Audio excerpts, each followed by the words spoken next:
Hello aspirants, मैं महेंद्र देवांगन आप सभी का हार्दिक स्वागत करता हूं हमारे इस यूट्यूब चैनल में। आज का हमारा जो टॉपिक है वो स्पीड, टाइम एंड डिस्टेंस से रिलेटेड है, जिसका आज फाइनल सेशन है और यह नाव एवं धारा से संबंधित यहाँ पर कुछ क्वेश्चन देखेंगे। उसके पहले हम कॉन्सेप्ट को समझने का कोशिश करते हैं। तो अभी तक हमने देखा था साधारण क्वेश्चन जो कि चाल बराबर दूरी बटा समय इस पर आधारित था। सेम आपका रेलवे वाला क्वेश्चन था, उस पर कुछ कॉन्सेप्ट हमने देखे थे, उसके अकॉर्डिंग हमने काफ़ी क्वेश्चन सॉल्व किए हैं। यदि आप उन क्वेश्चन को नहीं देखे हैं, यदि आप उस वीडियो को नहीं देखे हैं तो आप प्लीज़ प्लेलिस्ट में जाकर वहाँ पर आप देख सकते हैं, या फिर मैं डिस्क्रिप्शन बॉक्स में डेफिनेटली डाल दूँगा। ओके, आज का हमारा जो टॉपिक है boat and stream. Okay, boat and stream, जिसको हम नाव एवं धारा ये भी कहते हैं। ठीक है, तो इसका कुछ कॉन्सेप्ट को हम समझते हैं।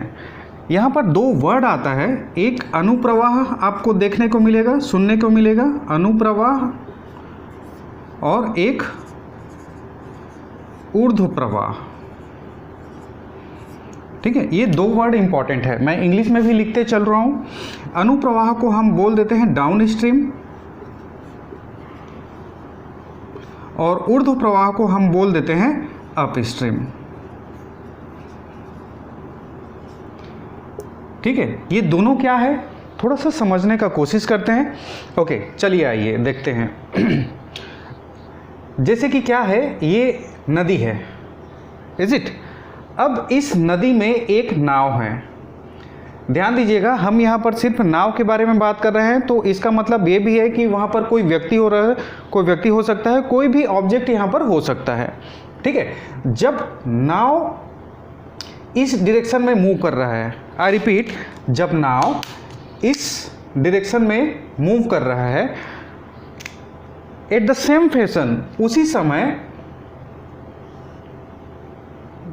जो नदी है या फिर जो धारा है उसकी दिशा भी सेम है या उसके डायरेक्शन भी सेम है।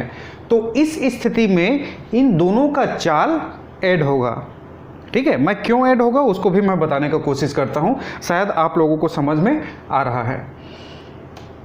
जब हम धारा की दिशा में तैरेंगे या फिर नाव चलेगी तो नाव ज़्यादा स्पीड में चलेगी। क्यों? क्योंकि पानी का बहाव क्या है, पानी का बहाव धारा की चाल ही तो है, या पानी की चाल कह सकते हैं आप। ठीक है, उसी प्रकार नाव है, उसका भी तो चाल होगा, उसका भी कुछ एफर्ट होगा।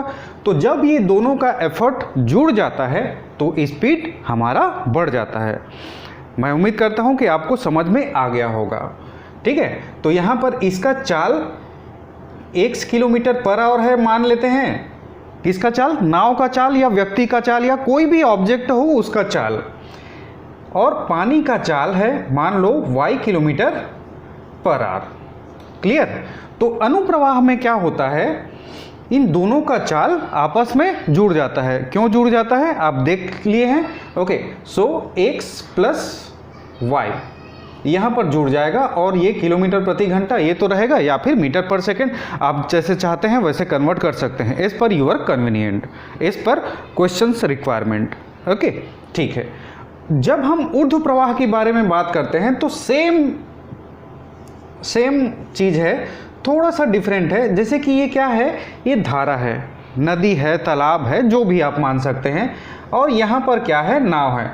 अब धारा, अब यह पानी का बहाव उल्टी दिशा में बह रही है, इस डायरेक्शन में मूव कर रही है। मान लीजिए इस दिशा में मूव कर रही है, इसका मूवमेंट इस डायरेक्शन में है, और नाव का जो चाल है वो इस डायरेक्शन में मूव कर रहा है। ठीक है, तो ये क्या हो गया, अपोजिट हो गया।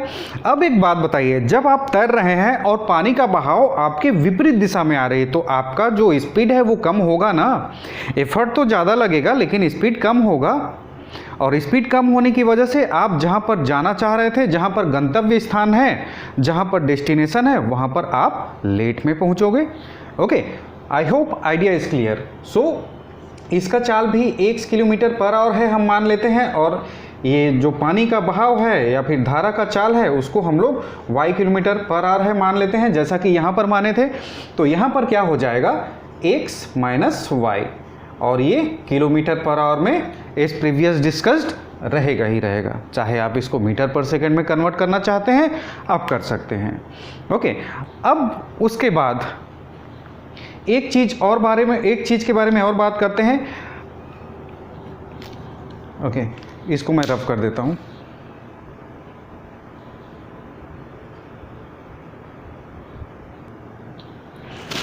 अभी तक हमने देखा up stream and down stream, या फिर हम यूं कहें ऊर्ध्व प्रवाह और अनुप्रवाह। ठीक है, ओके। अब हम बात करते हैं नाव की चाल और धारा की चाल से संबंधित फॉर्मूले की। ठीक है, तो ये फॉर्मूले बहुत ही ज़्यादा इम्पॉर्टेंट है, आप इसको याद रख लीजिए। ठीक है, यहाँ से क्वेश्चन डेफिनेटली पूछे जाएंगे, चाहे वो आपका रेलवे हो, पीएससी हो, एसएससी हो, बैंकिंग हो, कोई सा भी एग्ज़ाम आप फाइट कर रहे हो। ओके, तो फॉर्मूले हैं नाव की चाल। यदि आपको नाव की चाल निकालनी है, नाव की चाल, तब क्या होगा, ऊर्ध्व प्रवाह धन अनुप्रवाह बटे 2, ये आपका नाव की चाल होगा। और धारा की चाल के लिए इसको आप इधर उधर कर सकते हैं, प्लस में कोई फर्क नहीं पड़ेगा। नाव की चाल और धारा की चाल अनुप्रवाह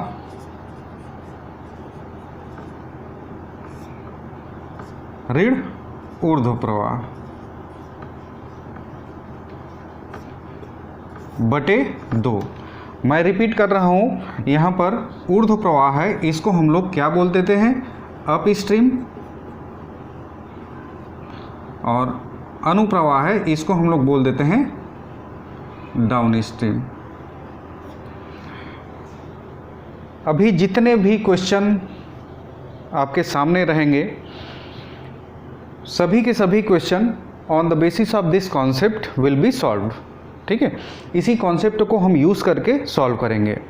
ओके, सो मैं उम्मीद करता हूँ आप लोगों को समझ में आ रहा होगा, और आगे हम बढ़ते हैं। यदि क्वेश्चन मान लो समझ में नहीं आता है तो आप क्वेश्चन को 2 बार पढ़िए, और ध्यान दीजिएगा कोई भी क्वेश्चन हो, चाहे वो मैथ्स का हो, चाहे वह रीजनिंग का हो, ठीक है, मैं इस कॉन्सेप्ट से बात कर रहा हूँ कि आपको लाइन बाय लाइन चलना है। चाहे कोई सा भी क्वेश्चन हो, लाइन बाय लाइन चलना है। वो लाइन क्या बोल रहा है उसके अकॉर्डिंग, ऐसा नहीं कि आप पेन पकड़े, पेपर पकड़े, उसके बाद फिर शुरू हो गए। तो अब वो बोल क्या रहा है उसके अकॉर्डिंग आप चलिए, बहुत इत्मीनान से चलिए, उसके बाद समझ में आ जाएगा। ओके, सबसे पहले हमारे पास बनना इम्पॉर्टेंट है क्वेश्चन, उसके बाद जब बन जाता है उसके बाद फिर आता है स्पीड और एक्यूरेसी की बात। मैं इसके लिए एक शॉर्ट वीडियो डेफिनेटली मैं डालूंगा।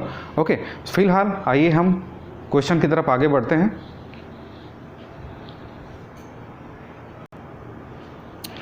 आपको स्क्रीन में दिखाई दे रहा है क्वेश्चन, पढ़ते हैं। यदि शांत जल में किसी तैराक की चाल 9 किलोमीटर प्रति घंटा है, वह धारा की चाल 5 किलोमीटर प्रति घंटा है, तो धारा के प्रतिकूल व धारा के अनुकूल तैरते समय तैराक की चाल ज्ञात कीजिए। ओके, तो शुरू करते हैं। तो यहाँ पर क्या दिया है, तैराक की चाल लिख देते हैं। तैराक की चाल 9 किलोमीटर प्रति घंटा, और धारा की चाल, धारा की चाल कितना दिया हुआ है, 5 किलोमीटर प्रति घंटा। तो यहाँ पर ऊर्ध्व प्रवाह और अनुप्रवाह बहुत सिंपल है। जब हम ऊर्ध्व प्रवाह के बारे में बात करें, ऊर्ध्व प्रवाह को लेकर हम सॉल्व करें, तो ऊर्ध्व प्रवाह 9 minus 5 is equal to 4, obviously kilometre per hour. ठीक है, ये आपका क्या है, ये आपका x है, ये y है, x minus y, it becomes your answer. ठीक है, ऊर्ध्व प्रवाह में आपका ये होता है। यदि हम अनुप्रवाह के बारे में बात करें, अनुप्रवाह, सो अनुप्रवाह क्या होगा, 9 प्लस 5 अनुप्रवाह में जुड़ जाते हैं, जैसा कि हमने कॉन्सेप्ट में देखा था। तो ये कितना हो जाएगा, 14 किलोमीटर प्रति घंटा। इट बिकम्स योर आंसर, ऊर्ध्व प्रवाह और अनुप्रवाह। ओके, सो नेक्स्ट क्वेश्चन की तरफ आगे बढ़ें। नेक्स्ट क्वेश्चन क्या बोलता है, ध्यान से पढ़ेंगे। शांत जल में किसी नाव की चाल 2 किलोमीटर प्रति घंटा है। तो मैं यहाँ पर लिख देता हूँ, नाव की चाल कितनी है, 2 किलोमीटर प्रति घंटा है। बहुत ध्यान से देखिए, 2 किलोमीटर प्रति घंटा है। और क्या बोल रहा है, यदि धारा के प्रतिकूल नाव की चाल, धारा के प्रतिकूल नाव की चाल कितना है, 1 किलोमीटर प्रति घंटा, 1 किलोमीटर प्रति घंटा। निकालना क्या है आपको, धारा की चाल, धारा की चाल। तो यहाँ पर ध्यान दीजिए, धारा के प्रतिकूल नाव की चाल बोल रहा है, कहने का मतलब है कि ये ऊर्ध्व प्रवाह के बारे में बात कर रहा है। ऊर्ध्व प्रवाह, यस डेफिनेटली ऊर्ध्व प्रवाह के बारे में बात कर रहा है। ओके, सो ऊर्ध्व प्रवाह का फार्मूला हमारे पास पता है। तो ऊर्ध्व प्रवाह का फार्मूला में क्या होता है, x माइनस वाई, मतलब चाल यहाँ पर घटते हैं। ठीक है, तो ध्यान दीजिएगा, ऊर्ध्व प्रवाह कितना है, 1 किलोमीटर। कहने का 1 किलोमीटर प्रति घंटा, कहने का मतलब है x minus y is equal to कितना है, 1 किलोमीटर पर आवर। इसको बाद में हम लोग लिख लेंगे, x माइनस वाई, x कितना है आपका, x कितना है, तो ये 2 है, minus y is equal to 1। So y is equal to कितना होगा, 1 किलोमीटर पर आवर। ठीक है, ओके, तो यहाँ पर क्या है, धारा की चाल 1 kilometre per our. It becomes your answer. I hope idea is clear. Next question की तरफ हम आगे बढ़ते हैं। ओके, नेक्स्ट क्वेश्चन समझते हैं। एक नाव धारा के प्रतिकूल 12 किलोमीटर 48 मिनट में तय करती है। अब यहाँ पर ध्यान दीजिए, थोड़ा सा हम लोग क्वेश्चन के न्यूएंसेस, क्वेश्चन के बारीकियों को हम समझने का प्रयास करते हैं। 12 किलोमीटर 48 मिनट में तय करता है। ठीक है, अब ये क्या है, प्रतिकूल है। ठीक है, प्रतिकूल है, मतलब ऊर्ध्व प्रवाह। ठीक है, 12 किलोमीटर 48 मिनट में तय करती है। यदि धारा की चाल, अब यहाँ पर क्या बोला है, धारा की चाल कितना है, धारा की चाल 2 किलोमीटर प्रति घंटा। ओके, 2 किलोमीटर प्रति घंटा। ठीक है, तो ऊर्ध्व प्रवाह की चाल कितना है उसको हम निकाल लेते हैं। धारा की चाल ये दिया हुआ है, तो नाव की चाल, मेरे ख्याल से नाव की चाल ही याद करना। यस डेफिनेटली, नाव की चाल आराम से निकल जाएगा। ओके, तो यहाँ पर इसको समझते हैं, ऊर्ध्व प्रवाह।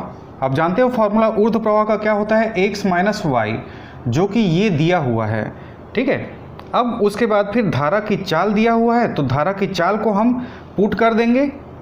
ठीक है, यहाँ पर पुट कर देंगे तो जो नाव की चाल है x, वो निकल जाएगा।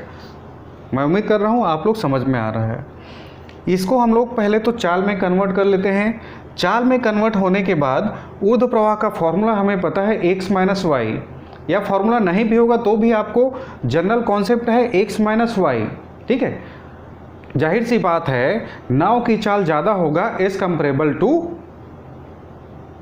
धारा की। ठीक है, ओके, आगे बढ़ते हैं, इसको हम सॉल्व करते हैं। तो इसको सॉल्व करने से हमें क्या मिलता है, चाल निकाल लीजिए। इसका चाल बराबर क्या होगा, ओके, चाल बराबर क्या होगा, दूरी बटा समय।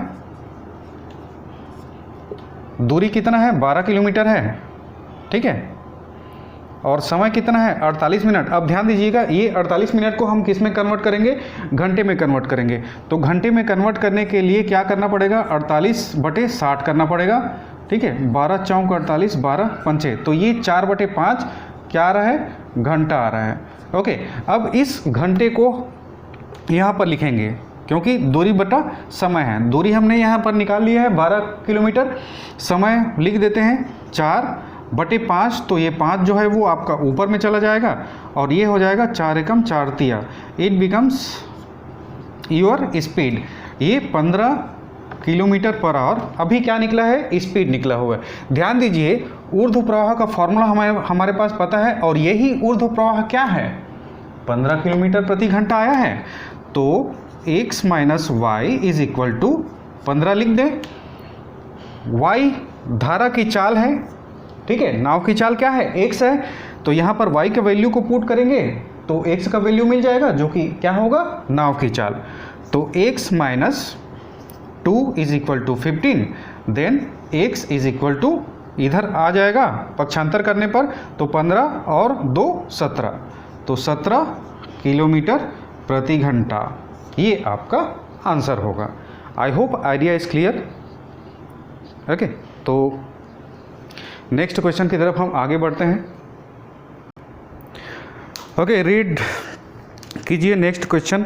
किसी तैराक की धारा की दिशा में चाल 11 किलोमीटर प्रति घंटा है। धारा की दिशा में चाल 11 किलोमीटर प्रति घंटा है।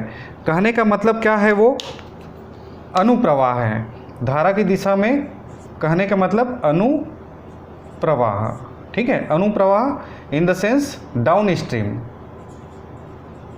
डाउन स्ट्रीम कितना है, 11 kilometre per our, is it, ठीक है। उसके बाद फिर क्या बोल रहा है, धारा का वेग 1.5 किलोमीटर प्रति घंटा है। धारा का वेग 1.5 किलोमीटर प्रति घंटा है, ठीक है। तो क्या निकालना है, धारा के विरुद्ध चाल क्या होगी। धारा की दिशा में मतलब अनुप्रवाह, धारा के विरुद्ध कहने का मतलब है ऊर्ध्व प्रवाह। ऊर्ध्व प्रवाह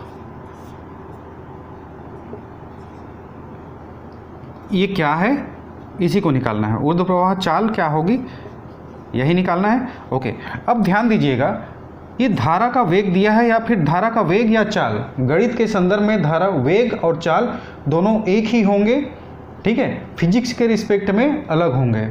मैं रिपीट कर रहा हूँ, फिजिक्स के रिस्पेक्ट में हमें नहीं देखना है, ये सिर्फ मैथ्स के रिस्पेक्ट में देखना है।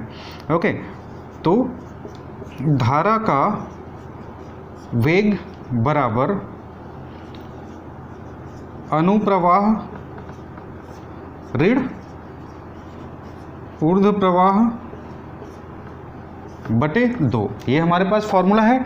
इस फॉर्मूला में पुट कर सकते हैं तो ये ऊर्ध्व प्रवाह निकल जाएगा। कैसे, ध्यान दीजिएगा, धारा की चाल या धारा का वेग अनुप्रवाह ऋण ऊर्ध्व प्रवाह बटे 2, ये आपने पढ़ा है। ओके, अब धारा का वेग कितना है, 1.5 किलोमीटर प्रति घंटा, यहाँ पर रख देंगे 1.5। अनुप्रवाह कितना है, मतलब धारा की दिशा में, तो ये 11 किलोमीटर प्रति घंटा है।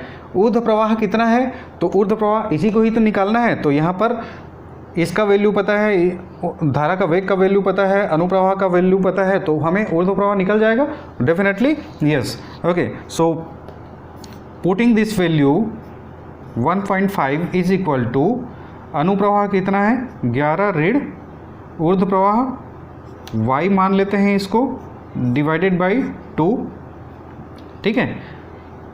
अब ये कितना हो जाएगा 1.5, 2, ये हो जाएगा आपका 3 is equal to 11 minus y, और इसको पक्षांतर करेंगे तो y का वैल्यू, y इधर आ जाएगा, 3 उधर चला जाएगा। ओके, तो y is equal to 8। Okay, so it becomes your answer. I hope idea is clear. What is meant by 8 kilometre per our? It becomes your answer. I hope idea is clear. Okay. Last question की तरफ हम आगे बढ़ते हैं। Okay, next question पढ़ते हैं। एक व्यक्ति 6 घंटे में ऊर्ध्व प्रवाह में 24 किलोमीटर तथा अनुप्रवाह में 54 किलोमीटर की दूरी तय करता है। तो जो दिया हुआ है उसको पहले समझ लेते हैं। 6 घंटे में ऊर्ध्व प्रवाह 24 किलोमीटर तथा अनुप्रवाह 54 किलोमीटर की दूरी तय करता है। ओके, तो ध्यान दीजिएगा, 24 किलोमीटर का डिस्टेंस बोला है और 54 किलोमीटर का डिस्टेंस बोला है। ये आपका ऊर्ध्व प्रवाह और ये अनुप्रवाह। ओके, ऊर्ध्व प्रवाह और अनुप्रवाह, इन दोनों को कितने घंटे में? 6 घंटे में। ठीक है, उसके बाद फिर क्या बोला है नेक्स्ट, वह 8 घंटे में ऊर्ध्व प्रवाह में 36 किलोमीटर तथा अनुप्रवाह में 48 किलोमीटर की दूरी तय कर सकता है। ठीक है, 36 किलोमीटर और 48 किलोमीटर। ओके, तो यहाँ पर 36 किलोमीटर और 48 किलोमीटर, सेम ऊर्ध्व प्रवाह और अनुप्रवाह। ये कितने घंटे में? तो ये आपके 8 घंटे में। ठीक है, ओके, ध्यान से समझते हैं। ओके, क्या निकालना क्या है? तो यहाँ पर शांत जल में व्यक्ति की चाल। ओके, तो शांत जल में व्यक्ति की चाल, व्यक्ति की चाल। ओके, अब कैसे करें? ध्यान दीजिएगा, समय बराबर दूरी बटे चाल होता है। ठीक है, ओके, लेकिन हमें चाल पता नहीं है, ना नाव की चाल पता है ना धारा की चाल पता है। ओके, तो इस कंडीशन में क्या करेंगे, जो दिया हुआ है उसके रिस्पेक्ट में हम क्वेश्चन को सॉल्व करने की कोशिश करते हैं। तो यहाँ पर क्या बनेगा, समय बराबर, ये समय तो दिया है ना 6 घंटा, तो समय बराबर दूरी बटा चाल होता है। और ध्यान दीजिएगा, ये टोटल इसका समय और इसका समय। अब यहाँ पर मान लीजिए ये ऊर्ध्व प्रवाह में 1 किलोमीटर पर आवर की स्पीड से चलता है, चाल से चलता है, और ये y किलोमीटर पर आवर की स्पीड से चलता है, चाल से चलता है। ठीक है, ओके, सेम इसी तरह 1 किलोमीटर पर आवर की स्पीड से और यहाँ पर y किलोमीटर पर आवर की स्पीड से चलता है। ठीक है, मैं यहाँ पर क्या करना चाह रहा हूँ, एक इक्वेशन बनाना चाह रहा हूँ और उस इक्वेशन को फिर हम सॉल्व कर सकते हैं। ओके, पहले इक्वेशन बन जाए तो ध्यान दीजिएगा यहाँ पर क्या होने वाला है। समय बराबर दूरी बटा चाल होता है 24, दूरी चाल कितना है हमने x माना, plus 54 divided by y is equal to 6। यदि ये क्वेश्चन समझ में आ गया होगा, ये क्या किए हैं हम समझ में आ गया, तो डेफिनेटली बहुत आसानी से आपका क्वेश्चन सॉल्व हो सकता है। ओके, समय 6 घंटा। ठीक है, टोटल समय, अब देखिए समय बराबर दूरी बटा चाल, तो ये 24/x 54/y, इन ये दोनों भी क्या है, नथिंग बट समय है। समय जब इधर रहेगा तो समय इधर भी, समय LHS जो रहेगा RHS भी वही रहेगा। लेफ्ट हैंड साइड आपका जैसा रहेगा, राइट हैंड साइड भी आपका वैसा ही रहेगा। दायां भाग बराबर बायां भाग। ओके, शायद ये समझ में आ गया होगा। ओके, नहीं आया होगा तो वीडियो देख सकते हैं फिर से। ओके, आगे हम बढ़ते हैं। सेम कंडीशन यहाँ पर भी अप्लाई करना है, तो 36/x plus 48/y is equal to कितना है, 8 है। आई होप आइडिया इज क्लियर। ठीक बात, अब हमने क्या करना है, इन दोनों में से कॉमन निकालना है। मैं रिपीट कर रहा हूँ, यहाँ पर हौच पौच हो जाएगा, मैं इसको मिटा के फिर से आगे बढ़ता हूँ। ठीक है, ये समझ में आ गया होगा, इधर मैं मिटा देता हूँ। ओके, आगे बढ़ते हैं। ये कॉन्सेप्ट समझ में आ गया होगा घंटे वाला, तो फिर बहुत आसानी से बन जाएगा। Okay, so let us start. अब हमें यहाँ पर कॉमन क्या निकल सकता है, तो यहाँ पर 6 कॉमन निकाल सकते हैं। ठीक है, कैसे कॉमन निकालते हैं उसको देख सकते हैं। 6 अंदर में क्या बचेगा 4/x प्लस यहाँ पर क्या बचेगा 9/y is equal to 6। I hope idea is clear.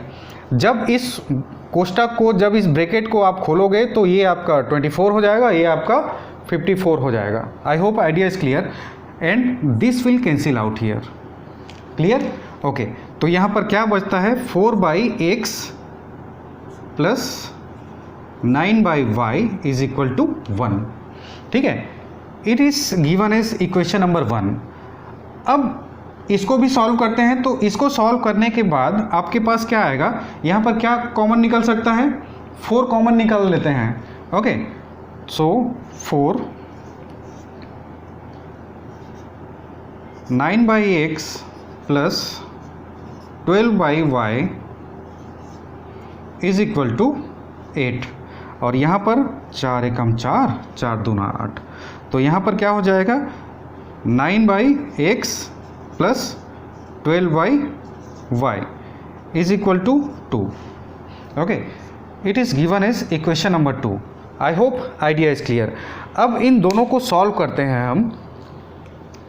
Okay, इन दोनों को सॉल्व करते हैं। सो क्या होगा, इसका एलसीएम ले लेंगे तो एलसीएम आपका XY आएगा।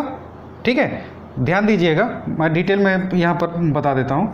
4/x plus 9/y is equal to 1। यहाँ पर एलसीएम लेंगे आपका XY आएगा। यहाँ पर क्या हो जाएगा 4 × y प्लस 9 × x। ओके, और ये XY जो है इधर चला जाएगा, तो हम इसको क्या लिख सकते हैं 4y plus 9x is equal to XY। It is given as equation number 3। Likewise यहाँ पर भी आपका सॉल्व कर सकते हैं। तो यहाँ पर भी एलसीएम कितना आएगा XY आएगा और यहाँ पर आपका क्या हो जाएगा 9y प्लस यहाँ पर 12x। Okay, so 9y plus 12x is equal to, अब ये इधर जाएगा तो क्या हो जाएगा 2x y। It is given as equation number 4। अब यदि इक्वेशन नंबर 3 और इक्वेशन नंबर 4 को आप सॉल्व कर लेते हैं, आपका आंसर आ जाएगा। कैसे? यहाँ पर कोई भी चीज़ कॉमन नहीं दिखाई दे रहा है तो आप क्या कर सकते हैं, कॉमन लाने के लिए यहाँ पर मल्टीप्लाई कर दीजिए। यहाँ पर मल्टीप्लाई कर सकते हैं आप, इक्वेशन नंबर 3 में मल्टीप्लाई कर दीजिए 9 का और यहाँ पर मल्टीप्लाई कर दीजिए 4 का, तो इक्वेट कर सकते हैं। जो कैंसिल होगा कैंसिल कर देंगे, उसके बाद फिर या तो x का वैल्यू मिलेगा या फिर y का। So let us start. अब यहाँ पर क्या होगा, इसको हम यहाँ पर लिखते हैं 36y plus 81x is equal to 9xy।